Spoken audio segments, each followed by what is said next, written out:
वज़ीर आला सिंध सैयद मुराद अली शाह के आबाई हल्के सेवन शरीफ के गांव ठेड़ी के मजदूर एक वक्त की रोटी के लिए परेशान। HRJDO न्यूज से बात करते हुए इलाके के लोगों ने कहा कि हमारे बच्चे भूखे मर रहे हैं, खुदारा हमारी मदद की जाए। उन्होंने वज़ीर आला सिंध सैयद मुराद अली शाह MNA सिकंदर राह पोटो से अपील की कि हम लॉकडाउन की वजह से मुकम्मल तौर पर बेरोजगार हैं और हमारे बच्चे भूखे मर रहे हैं, खुदारा हमारी मदद की जाए। सभिनि खे ऐं थोरी घणी मदद असांखे उमेर तारक बाजारी कई आहे, असां उन जा थोराइता आहियूं।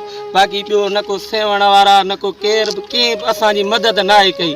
असांजा नंढा नंढा बच्चा बुख ते वेठा आहिनि, असां ॾींहं कमायूं ॾींहं खाऊं, असां छा कयूं? असांजी महिरबानी करे मदद कई वञे।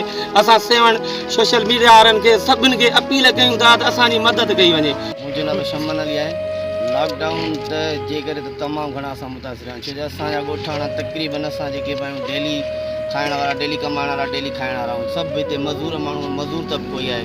हिते को बि अहिड़ो को नौकिरी वारो या सरकारी गवर्नमेंट जो को बि मुलाज़िम न आहे। Ali Jafri Solangi, HRJDO news, Hyderabad.